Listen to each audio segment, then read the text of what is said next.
Hi everyone, my name is Angela, and this is going to be a recommendation list for books to read when you're sad. I was feeling a bit sad, a bit down the other day, and I was like, I wish that I just had like a list of books to read for when I'm sad, books to reach for when I'm sad, and I didn't end up looking up a list. I'm sure that other people have made a list like this, but I decided I'm gonna make my own list so that maybe if someone Googles this, someone searches for it, they will find a list of just fun, cheerful, not too heavy books that might cheer them up when they're sad. So that's what this is gonna be. I'm gonna separate this into categories. So our first category is going to be romance. Just a disclaimer, for any of these books, I would encourage you to check the content warnings. If you don't know, you can go on Storygraph and look up any book. If you scroll to the bottom of the book's page, it'll tell you a list of content warnings. Just because I cannot guarantee that none of these books will make you feel sad. I don't know what you're going through, so just maybe take the time to look at the content warnings on Storygraph, and then after that you can decide if you want to proceed or not. But none of these books are going to be too heavy. First up, we have The Hating Game by Sally Thorne. This is just a dumb, stupid little fun romance book. It is an office romance between two people who really dislike each other. It is very silly and over the top and unserious. I don't really think there's anything too emotional that they delve into in here, and I had a lot of fun with this when I first read it. It really cheered me up at a time when I was kind of depressed, so I would highly recommend this one. Next up is You Deserve Each Other by Sarah Hogel. This premise sounds a little sad, but I promise that it's actually quite funny and there's a happy ending. So we basically have two people who are engaged to each other, and they realize that they don't really want to be engaged. They don't want to be together, and they certainly don't want to get married, but neither of them can really break it off because then they're gonna have to pay back the man's mother, who has paid for all of these wedding expenses. So they both want the other person to be like the bad guy in the situation so that they are the one who has to shell out the money. And they start this sounds so stupid. They start pranking each other. They live together and they're basically trying to annoy the other one into breaking up. And it's just a funny, witty, silly, ridiculous book that does have some really sweet emotional moments as well, but to my memory, it doesn't really cover anything too heavy or emotional or sad, so I would highly recommend this one for a funny romance. Next up is a YA romance, which I don't read a lot of anymore, but I picked up Fangirl by Rainbow Rowell in 2021, and it really made me feel so happy and nostalgic. This is about a girl who's in her first year of college, and she writes fan fiction, and honestly, that's all I really remember. It's just a sweet romance between her and another college student, and she writes a lot of fan fiction.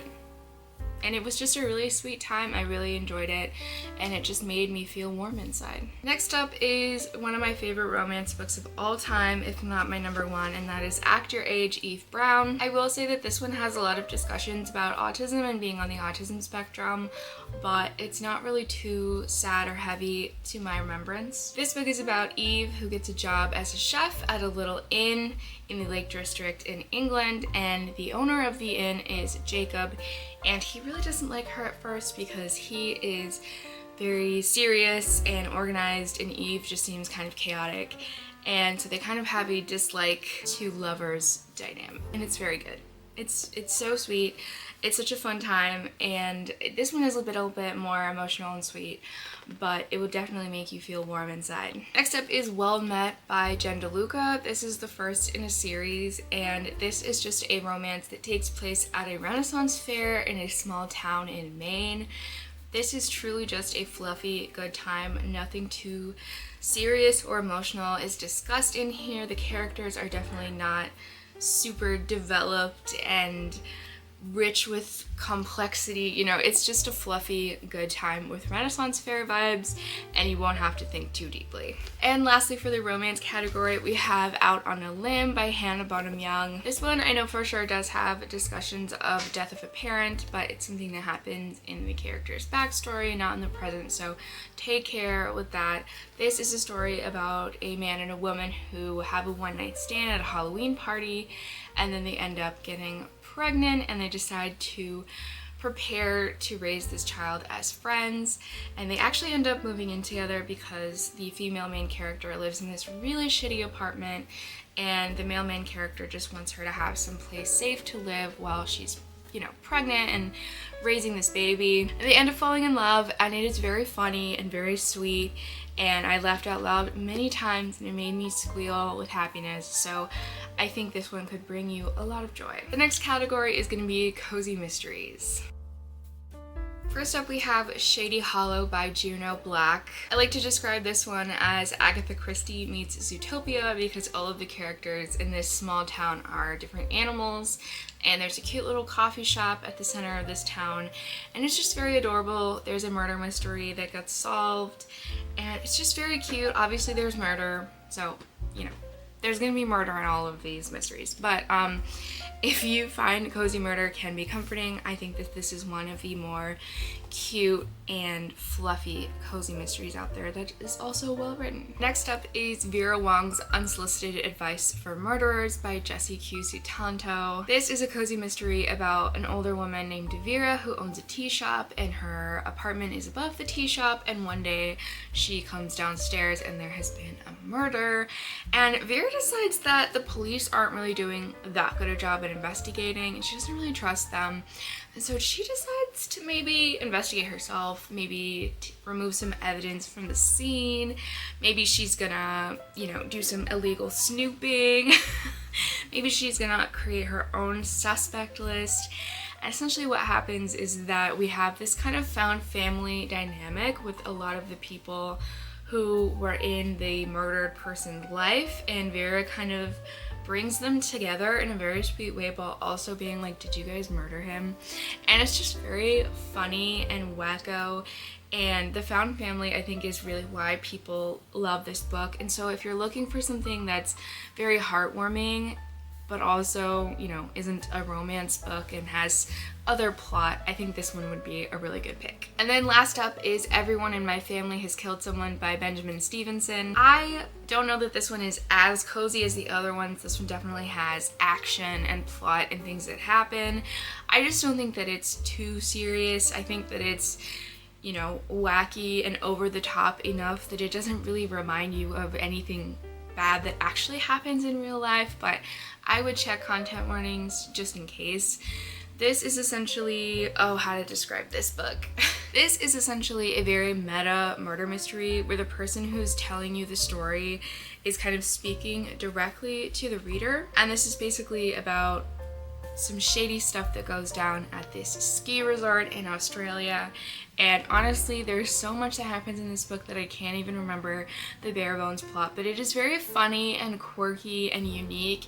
And so if you're looking for a cozy adjacent mystery that is also really well done and funny, this is the one for you. And then we have A Most Agreeable Murder by Julia Seals. This one is very much Agatha Christie meets Jane Austen. We're basically in the 19th century in this small community in the countryside of England, and our main character is a young woman and her best friend is a young man who lives in this like really fancy manor house, and their families are friends. And so one night they go to this like dinner party together and someone gets murdered. I believe our main character is also like really obsessed with true crime and like reading the newspapers from London about like true crime. And so when this murder happens at this dinner party, she's like, oh my god, this is my chance to solve a murder. And it is very quirky, very wackadoo, very funny and silly and over the top, and there's nothing serious or in-depth about the emotions at all in here. And so this one is for if you really like historical things. All right, the next category is going to be graphic novels. There's only one that I have to recommend, and that is The Tea Dragon Society by Kay O'Neill. These dragons in the story, I think they like grow tea leaves on their bodies that can be harvested to make tea, and all of the dragons have different personalities and lore, and it's just a really sweet time if you like fantasy and also cozy stories. There are 3 volumes in the series. I've only read the first one, but I hope to continue in the series sometime soon, and this is just very comforting and very easy to consume. The next category is classics, and I only have one book for this one as well, and that is Anne of Green Gables by L.M. Montgomery. I will say this one does have one kind of sad emotional thing that happens, so I would check the content warnings for this one if something has affected you recently that you really don't want to read about. But in general, this is a very sweet and heartwarming story about Anne, who is an orphan, and she gets adopted by this family in Canada on Prince Edward Island, and they think that they're getting a boy to help work on their farm, and there's been a mix-up, and she arrives and she kind of has to prove that she can help and, you know, contribute something, and you know, they end up falling in love with her, obviously, and she is a very smart, driven kid who gets herself in a lot of trouble. She's very feisty and funny and full of passion. She really loves literature, and it's just such a sweet story of this community and all of the side characters and all of the mayhem that Anne gets up to. This is a series. I believe there's 8 books total. I've only read the first 4. The films for this, the Canadian films, are also the best things ever made. So highly recommend starting this series because it will change your life, I think. And then the last category is actually nonfiction, and I have one book for that, and it is The Anthropocene Reviewed by John Green. This is probably the only book on this list that isn't quite so cheerful and fluffy and fun. I think if you're looking to tap into your emotions and also connect with someone through fiction who's also feeling a lot of feelings, this book would be perfect. John Green is basically mixing telling you interesting facts with telling you about moments in his life. It feels like John Green both wanted to write a semi-memoir, and he also wanted to just tell us a bunch of fun facts that he's learned. And this is essentially just about a bunch of interesting things that humans have done or made, or things in nature that humans can observe. And I think that if you're feeling down and you don't necessarily want to read like something fluffy and stupid, this might make you think and make you really connect with the world in a meaningful way. I don't know, this might be kind of a cathartic read for you in contrast to the rest of these books. And those are all the recommendations I have for you today. Thank you so much for watching. Don't forget to subscribe if you want to see more bookish content from me, and I hope you have a lovely week.